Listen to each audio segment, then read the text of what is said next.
സാന്ദ്രാനന്ദാവബോധാത്മകമനുപമിതം കാലദേശാവധിഭ്യാം നിർമുക്തം നിത്യമുക്തം നിഗമശതസഹസ്രേണ നിർഭാസ്യമാനം അസ്പഷ്ടം ദൃഷ്ടമാത്രേ പുനരുപുരുഷാർത്ഥാത്മകം ബ്രഹ്മതത്വം തത്താവത് ബാധിതാക്ഷാത് ഗുരുഭവനപുരീഹന്ത ഭാഗ്യം ജനാനാം. നമസ്കാരം.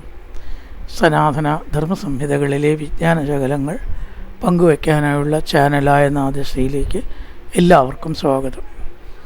പ്രിയരെ, ചാനൽ സബ്സ്ക്രൈബ് ചെയ്യാനും ലൈക്ക് ചെയ്യാനും ഓർമ്മപ്പെടുത്തിക്കൊള്ളുന്നു. സബ്സ്ക്രൈബ് ചെയ്തവർക്കും ലൈക്ക് ചെയ്തവർക്കും നന്ദി രേഖപ്പെടുത്തിക്കൊള്ളുന്നു. ശ്രീമദ് നാരായണീയത്തിൽ 6 ശ്ലോകമാണ് പറഞ്ഞു വെച്ചത്. 49-ാമത്തെ ദശകം 6-ാമത്തെ ശ്ലോകം. അതിൽ പറയുന്നത്, വനശ്രിയം ഗോപകിശോരപാളി വിമിശ്രിത പര്യകലോകതാസ്ത്വം. മനോഹരമായിരിക്കുന്ന വൃന്ദാവനത്തിനെ വർണ്ണിച്ചു. അർദ്ധചന്ദ്രാകൃതിയിൽ നിർമ്മിച്ചിട്ടുള്ള പലതരം വീടുകൾ, ചെറിയ ചെറിയ കുടിലുകൾ, അതിലൊക്കെ ഗോപന്മാർ ഗോപികൾ താമസം ആക്കി. നീ ആ വൃന്ദാവനത്തിൻ്റെ ഭംഗിയെ വർണ്ണിക്കണു. അരാളമാർഗാഗത നിർമ്മലാപാം മരാളകൂജാകൃത നിർമ്മലാപാം നിരന്തരസ്മേരസരോജവക്ത്രം കളിന്ദകന്യാം സമലോകയസ്ത്വം. നാരായണീയൻ ആദ്യവും അവസാനവും കുറച്ച് ഗാംഭീര്യമുള്ള ശ്ലോകങ്ങളാണ്. ഇടയിൽ കൃഷ്ണാവതാരത്തിലെ ഭംഗി ഉള്ള ശ്ലോകങ്ങളാണ്. ഗാംഭീര്യത്തേക്കാൾ കൂടുതൽ ലാളിത്യവും സൗന്ദര്യവും നല്ല വൃത്തങ്ങൾ അങ്ങനെ കാണിച്ചു തരുന്ന ശ്ലോകങ്ങളാണ്. ഇവിടുന്ന് അങ്ങോട്ട് കുറേ ഭാഗം. അരാളമാർഗാഗത നിർമ്മലാപാം മരാളകൂജാകൃത നിർമ്മലാപാം.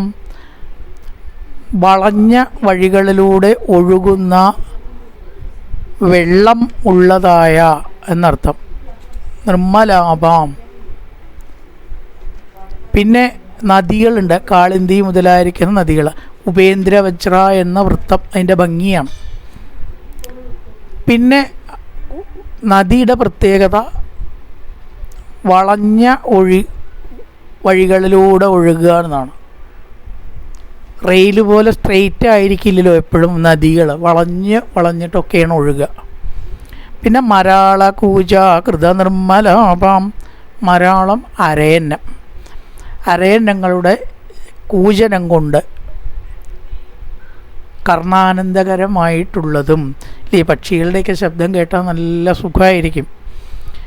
രാവിലെയൊക്കെ എണീട്ടാ പക്ഷികളുടെ ശബ്ദം ഇങ്ങനെ ശ്രദ്ധിച്ചാൽ നോക്കി നോക്കും. രാഗവും ഉണ്ടാവില്ല, താളവും ഉണ്ടാവില്ല. എന്നാലും അതൊക്കെ ഉള്ള സംഗീതത്തിനേക്കാളും അതിങ്ങനെ കേട്ട് കിടക്കാനോ നടക്കാനോ തോന്നുന്നത്. അതാണ് കുറച്ചൊക്കെ പ്രകൃതിയിലേക്ക് ഇറങ്ങി നടക്കണം. ഈ കഠോരമായിട്ടുള്ള ശബ്ദം ഇല്ലേ, മൊബൈലിൻ്റെ ശബ്ദം, പാട്ടിൻ്റെ ശബ്ദം, മെഷീൻ്റെ ശബ്ദം, ഇതിനേക്കാളൊക്കെ എത്ര സുഖമുണ്ട് ചെറിയ ചെറിയ പക്ഷികളും കുയിലിൻ്റെയൊക്കെ ശബ്ദം കേൾക്കാൻ. എന്നിട്ടോ നിരന്തര സ്മേര സരോജവക്ത്രാം. നിരന്തരം പുഞ്ചിരിച്ചു കൊണ്ടിരിക്കുന്ന താമരപ്പൂവാകുന്ന മുഖത്തോടു കൂടിയ സുന്ദരിയായിട്ട് ഉപമിച്ചിരിക്കുന്നു കാളിന്തി നദിയെ. ഉണ്ടല്ലേ, കാവ്യസങ്കല്പങ്ങളാണ്. കാളിന്തി നദി നല്ലൊരു സുന്ദരി യുവതിയായിട്ട് അവിടെ ഉപമിച്ചു. അപ്പോൾ ഏതാണ് തലമുടി ആ സുന്ദരിയുടെ എന്നാണെങ്കിൽ, കറുത്ത നിറമുള്ള വെള്ളം, കറുപ്പും നീലയൊക്കെ, കറുത്ത വെള്ളം, വളരെ തെളിഞ്ഞ വെള്ളം കറുപ്പ് നീലയൊക്കെ കൂടിയതാവും ഇല്ലേ. അപ്പോൾ മുഖം ഏതാണ് ആ സുന്ദരിയുടെ എന്ന് ചോദിച്ചാൽ താമരപ്പൂവ് അതിൽ വിരിഞ്ഞുണ്ട്. ആ താമരപ്പൂവാകുന്ന മുഖത്തോടു കൂടിയവളും കറുത്ത ജലം ആകുന്നതായ തലമുടിയോട് കൂടിയതും ആയ മനോഹരമായിട്ടുള്ള ഒരു സ്ത്രീയായിട്ട് കാളിന്തി നദി. കളിന്ദകന്യാം ത്വം സമലോകയാ. കാളിന്തി ആകുന്ന കന്യകയല്ലയോ ഗുരുവായൂരപ്പ, അങ്ങ് നോക്കി കണ്ട് രസിച്ചു എന്ന് പറയാണ്. പുഴയുടെ തീരത്ത് കൂടെയൊക്കെ ഇങ്ങനെ പോകാനൊരു സുഖമാണ് അല്ലേ. അതൊക്കെ ഇങ്ങനെ കണ്ട് പക്ഷികളുടെ ശബ്ദവും താമര വെള്ളത്തിൻ്റെ ആ കളകള ശബ്ദം ഒക്കെ ഇന്നൊക്കെ എല്ലാവർക്കും അന്യമായിരിക്കുന്നു ഈ മാതിരി ശബ്ദങ്ങളൊക്കെ. ഈ കുറച്ച് പ്രകൃതിയിൽ ആ വെള്ളം ഒഴുകുന്ന ശബ്ദവും യമുനയുടെ അവിടെയൊക്കെ പോയ ആ ശബ്ദം കേട്ടിട്ടുണ്ട്. അത് പോയി വന്നവർ പറഞ്ഞതാട്ടോ, നമ്മൾ പോയിട്ടില്ല. അതൊക്കെ ഇങ്ങനെ കേട്ട് രാത്രി ഇങ്ങനെ കേൾക്കാവുന്നതാണ്. ആ വെള്ളം ഒഴുകണ ശബ്ദമൊക്കെ ഇത്ര സുഖമായിരിക്കും. കളിന്തകന്യാം, അത്തരത്തിലുള്ള താമരപ്പൂവ് ആകുന്ന മുഖത്തോടു കൂടിയതും കറുത്ത നിറത്തിലുള്ള ജലം ആകുന്ന തലമുടിയോട് കൂടിയതും ആയ കാളിന്തി നദി അല്ലയോ കൃഷ്ണ ഗുരുവായൂരപ്പ അങ്ങ് കണ്ടു രസിച്ചു. അരയന്നങ്ങളുടെ ശബ്ദമുണ്ട്. പിന്നെയോ മരാളങ്ങൾ, അരയന്നങ്ങളുടെ ശബ്ദങ്ങളും, പിന്നെ അരാളമാർഗാഗതം വളഞ്ഞ് വളഞ്ഞ് ഒഴുകുന്ന ആണ് ഈ അരാളമാർഗം എന്ന് പറയുക. മരാളം എന്ന് പറഞ്ഞാലാണ് അരയന്നം. അരാളമാർഗാഗത നിർമ്മലാഭാം, നിർമ്മലാഭാം തെളിഞ്ഞ ജലമുള്ളത്, കലങ്ങലോ വേറൊന്നുമില്ല, നല്ല തെളിഞ്ഞ ജലം. മരാളകൂജാകൃത നിർമ്മലാഭാം നിരന്തര സ്മേര സരോജവക്ത്രാം, പുഞ്ചിരിച്ചു കൊണ്ടിരിക്കുന്ന താമരപ്പൂവിൻ്റെ മുഖത്തോടു കൂടിയവളും. കളിന്തകന്യാം സമലോകയത്വം മയൂരകേകാശതലോഭനീയം മയൂഖമാലാശബളം മണീനാം വിരിഞ്ചലോകസ്പൃശമുച്ച ശൃംഗേർ ഗിരിഞ്ച ഗോവർദ്ധനമൈക്ഷതാത്വം. ഇത്ര ശ്ലോകങ്ങളാണറിയോ ഓരോരോ കാവ്യങ്ങളിൽ. നമുക്കിതൊക്കെ കുറച്ച് പഠിക്കാതിരുന്നാണ്ടല്ലോ എത്ര വലിയ നഷ്ടമാവും നമുക്കിതാ ഈ വക ശ്ലോകങ്ങളൊക്കെ കേൾക്കുമ്പോഴാണ് തോന്നുന്നത് അങ്ങനെ എത്ര ഗ്രന്ഥങ്ങളുണ്ട്. ഇവിടെ പറയണം മയൂരകേകാശതലോഭനീയം, മയിലുകൾ കേകാരവം ഉയർത്തി ഉതിർക്കുന്നതിൽ തൽപരരായിക്കൊണ്ട്. കേക, അപ്പം ഇന്ന് നമുക്കൊക്കെ കേൾക്കല്ലേ, കേക കേക കേക എന്ന് ശബ്ദങ്ങളുണ്ടായി. കേകാശതലോഭനീയം, കേക കേക എന്നത്ര മയിലിങ്ങനെ കരയുക. മയൂരകേകാശതലോഭനീയം, മയിലുകളുടെ ശബ്ദം കൊണ്ട്. മണീനാം മയൂഖ മാലാശബളം, പലതരം വിചിത്രമായിട്ട് കാണപ്പെടുന്ന ഗോവർദ്ധന പർവ്വതത്തെ വർണ്ണിക്കുകയാണ്. അതെങ്ങനെയാണെന്ന് ചോദിച്ചാൽ രത്നങ്ങളൊക്കെ ധാരാളമുള്ള കൊടുമുടികളോട് കൂടിയത്. ഈ നല്ല പർവ്വതത്തിൽ എപ്പോഴും രത്ന നിക്ഷേപം ഉണ്ടാവുന്നതാണ്. ഇന്നിപ്പോൾ അതുണ്ടെങ്കിൽ തന്നെ ആൾക്കാരതെല്ലാം ചൂഴ്ന്നെടുത്ത് ഭൂമിയെ മൊട്ടയടിക്കും അല്ലേ? നമ്മുടെ സ്വഭാവം അതാ. സ്വർണ്ണമായാലും ശരി, മരങ്ങൾ വെട്ടുക, തുരന്നെടുത്ത ഭൂമിയെ മൊട്ടയടിച്ച് ഒന്നും അല്ലാണ്ടാക്കുക. അങ്ങനെ ചെയ്യില്ല അത്രേ പണ്ട്.